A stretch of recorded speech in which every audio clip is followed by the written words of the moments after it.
18 kabanata.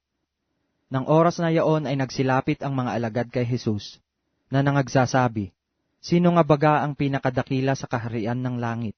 At pinalapit niya sa kanila ang isang maliit na bata, at inilagay sa gitna nila, at sinabi, "Katotohanang sinasabi ko sa inyo, malibang kayo'y magsipanumbalik at maging tulad sa maliliit na bata, sa anumang paraan ay hindi kayo magsisipasok sa kaharian ng langit. Sino man ngang magpakababa, na gaya ng maliit na batang ito, ay siyang pinakadakila sa kaharian ng langit. At sino mang tumanggap sa isa sa ganitong maliit na bata sa aking pangalan, ay ako ang tinanggap. Datapwat, sino mang magbigay ng ikatitisod sa isa sa maliliit na ito, na nagsisisampalataya sa akin, ay may pakikinabangin pa siya kung bitinan ang kanyang lieg ng isang malaking batong gilingan, at siya ilubog sa kalaliman ng dagat. Sa aba ng sanglibutan dahil sa mga kadahilanan ng pagkatisod, sapagkat kinakailangang dumating ang mga kadahilanan, datapwat sa aba ng taong yaong panggalingan ng kadahilanan. At kung ang kamay mo o ang paa mo ay makapagpapatisod sa'yo, ay putulin mo at iyong itapon. Mabuti pa sa'yo ang pumasok sa buhay na pingkaw o pilay, kaysa may 2 kamay o 2 paa, na ibulid ka sa apoy na walang hanggan. At kung ang mata mo ang makapagpapatisod sa'yo, ay dukitin mo, at iyong itapon. Mabuti pa sa'yo ang pumasok sa buhay na iisang mata, kaysa may 2 mata na ibulit ka sa apoy ng impyerno. Ingatan ninyo na huwag ninyong pawalang halaga ang isa sa maliliit na ito, sapagkat sinasabi ko sa inyo, na ang kanilang mga anghel sa langit ay nangakakakitang palagi ng mukha ng aking Ama na nasa langit. Sapagkat ang anak ng tao ay naparito upang iligtas ang nawala. Ano ang akala ninyo? Kung ang isang tao ay may 100 tupa, at maligaw ang isa sa mga yaon, hindi baga iiwan niya ang 99 at pasasakabundukan at hahanapin ang naligaw? At kung mangyaring masumpungan niya, ay katotohanang sinasabi ko sa inyo, na magagalak ng higit dahil dito kaysa 99 na hindi nangaligaw. Gayon din na hindi nga kalooban ng inyong Amang nasa langit, na ang isa sa maliliit na ito ay mapahamak. At kung magkasala laban sa iyo ang kapatid mo, pumaroon ka, at ipakilala mo sa kanya ang kanyang kasalanan, na ikaw at siyang mag-isa. Kung ikaw ay pakinggan niya, ay nagwagi ka sa iyong kapatid. Datapwat kung hindi kanya pakinggan, ay magsama ka pa ng 1 o 2 upang sa bibig ng 2 saksi o 3 ay mapagtibay ang bawat salita.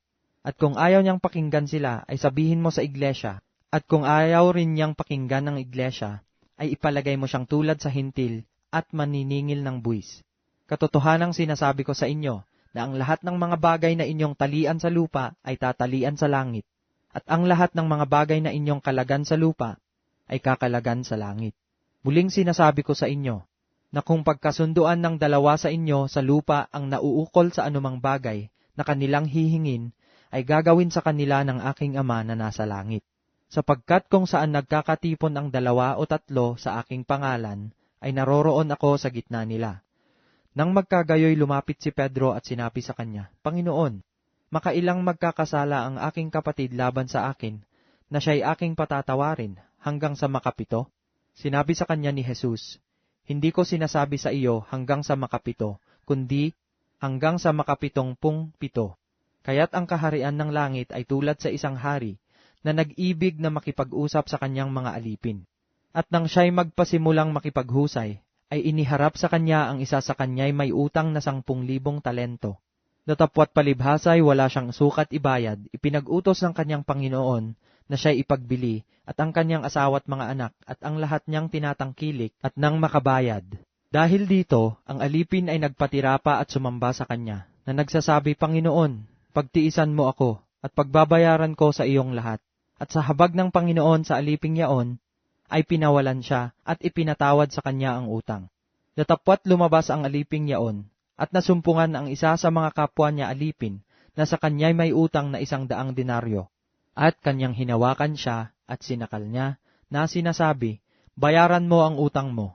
Kaya't nagpatira pa ang kanyang kapwa alipin at namanhik sa kanya, na nagsasabi, 'Pagtiisan mo ako, at ikaw ay pagbabayaran ko.' At siya'y ayaw, at yumaon at siya'y ipinabilanggo hanggang sa magbayad siya ng utang. Nang makita nga ng kanyang mga kapwa alipin ang nangyari, ay nangamanglaw silang lubha, at nagsiparoon at isinaysay sa kanilang Panginoon ang lahat ng nangyari. Nang magkagayoy pinalapit siya ng kanyang Panginoon, at sa kanya'y sinabi, Ikaw na aliping masama, ipinatawad ko sa iyo ang lahat ng utang na yaon, sapagkat ipinamanhik mo sa akin. Hindi baga dapat na ikaw naman ay mahabag sa iyong kapwa alipin, na gaya ko namang nahabag sa iyo? At nagalit ang kanyang Panginoon, at ibinigay siya sa mga tagapagpahirap hanggang sa siya'y magbayad ng lahat ng utang. Gayon din naman ang gagawin sa inyo ng aking Ama na nasa kalangitan, kung hindi ninyo patatawarin sa inyong mga puso ng bawat isa ang kanyang kapatid.